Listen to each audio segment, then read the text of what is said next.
front monster mower explanation on how I did the lift. And as you can see, there's 2 bars running downwards on the frame, one there and one up there. Just bolted in to the frame there and over there. It runs down to the front axle with 2 pieces of angle, 1, 2, with a bolt through it. And on this side you can see that there's the bottom bar on it, and that side doesn't.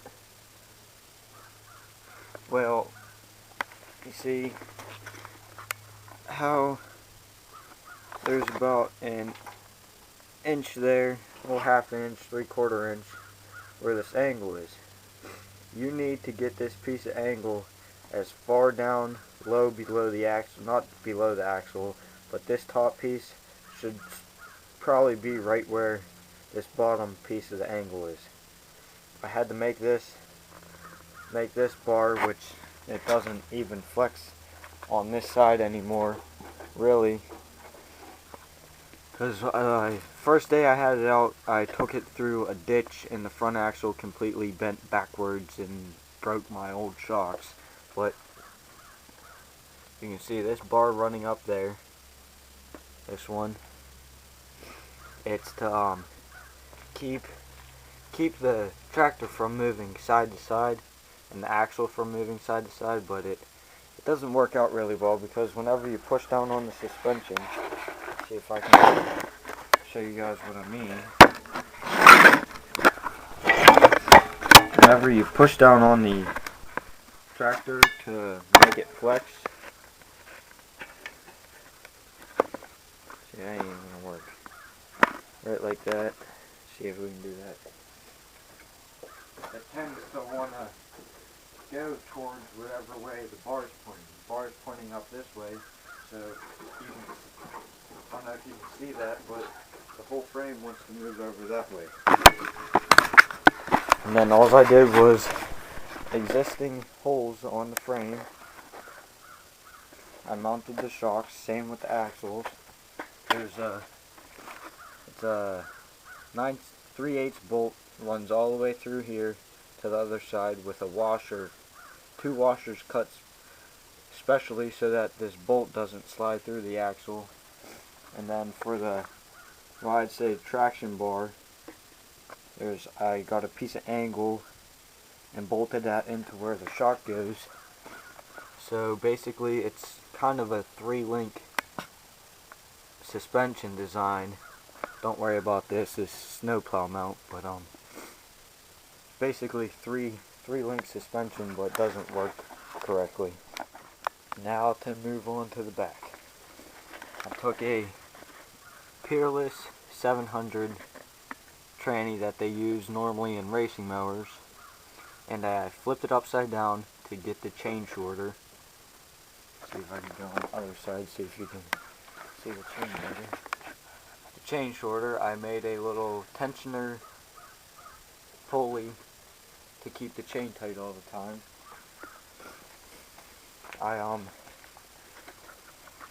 of hard to do this with stuff all around, but you can see that bracket right there coming down. I did that to reinforce the mounting of the gearbox so that it wouldn't rip out like my last one did. And it's just a 1-inch live axle off of for a go-kart. The 5-bolt hubs are off a garden tractor. The sprocket, I just took a regular stock lawnmower pulley and welded the sprocket to it because I didn't have a hub. And I welded it pretty straight so it works good. Got this really big beefy angle on it. And basically just made it all beefy in the back end so that the axle doesn't move back and forth. And then the front end, like I said, try and get, I know it'll hit the steering linkage there, but you need to get those brackets as low as possible on that axle so that it doesn't twist back. And if that happens, you gotta make a little bracket there to go to the bottom of the axle off one of the bars, and it limits your flex. And it doesn't really have any flex anyways, if you really wanted to make this more of a flex machine, you'd have to make a drop down bracket from here like a monster truck does and make this bar as flat as possible. So you would want it to run, can't even see what I'm doing, run like this more instead of a steeper angle that it is. And then you'd have to take this front track sway bar. I don't know. Don't listen. If I say traction bar, sway bar, don't listen. Just links. I know I'm kind of. I called this traction bar, but it's more like a sway bar.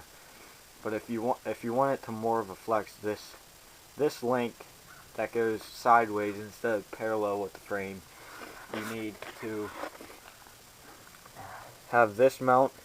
Make a mount on top of the axle right about here and connect the bar to it right there, and then have it as flat as possible, as flat as possible over to here with a drop down bracket from up off the frame so that it'll flex more, and then the axle won't sway back and forth and your suspension will be more correct and less just. The only reason why I did is because my buddy did it that way, and I wanted the bounciness of the springs. But alright, see you later.